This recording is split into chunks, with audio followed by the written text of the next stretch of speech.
Okay, so with the anterior body, we'll go ahead and start with the torso twisting. We did torso twisting face down. We'll do torso twisting supine. It works very similar. Both bring their arm up over. And so when you roll with both hands, their arm stays. Hook the elbow, hold the hip, lean back. This one tends to get more back popping. That's of course not our goal. We're not trying to adjust bones, but that's a sign that the muscularity around the spine is releasing, relaxing, allowing for that motion.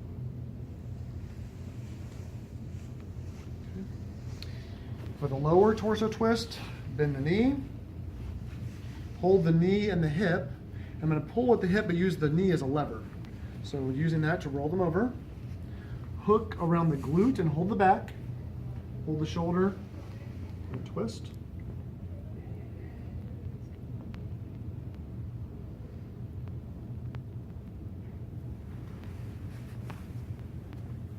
Okay. Do a quick review of the neck stretches. There are 9 neck stretch positions. First one, sorry, out of the way. I just cup the back of the head for easy control. Take her head, keeping the nose along with the ceiling the whole time. Take her head straight to the side until I feel just minor resistance. This is not where the stretch comes from. This is just want to take out the slack. Then the stretch comes from pushing her shoulder down towards her foot. You feel the engagement?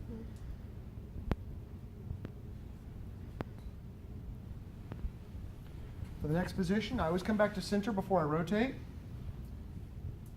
I'm going to rotate so her nose goes towards her armpit. So I rotated, then I laterally flex. Again, just taking out the slack. The pressure comes from applying the shoulder.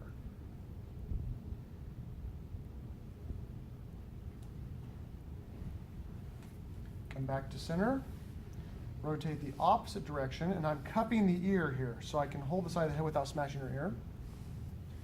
Take it the same way. Apply the stretch of the shoulder.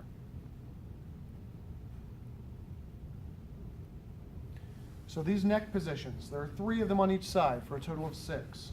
I'll go ahead and just show them on this side. The first position is when a person tilts their head and says, "What's that smell?" When they tilt their head and ask a question.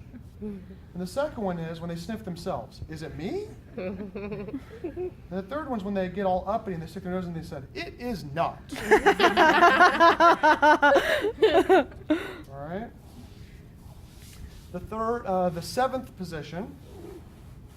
You come underneath the head, hold with one hand while I take the forearm under and hold the shoulder. Forearm under, hold the shoulder, and then just stand up. This stretches the entire posterior neckline.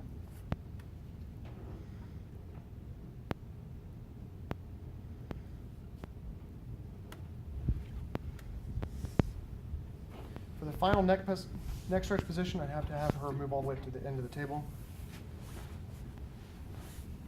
Okay. I'm going to support her head.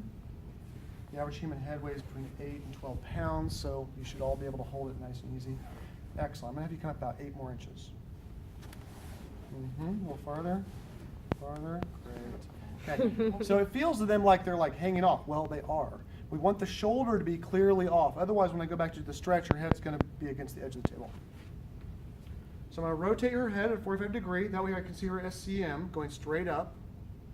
Slowly, ever so slowly, let the head slack down with gravity. This is a sternocleidomastoid stretch. If you get to the point where it won't go any farther on its own, you can find out if they like a little bit more. Would you like a little bit more? And then you lightly apply pressure to the forehead.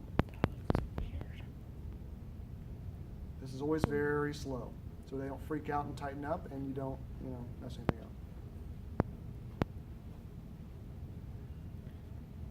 You do the stretch. Once you come out of the stretch, you still come out very, very slowly. You encourage them not to engage and lift their own head. Let you do it. Otherwise, they'll just tighten up the muscles you just relaxed. Roll their head to the opposite side and repeat. Very, very slowly down. Until gravity loses its momentum. Then I can apply a slight pressure more.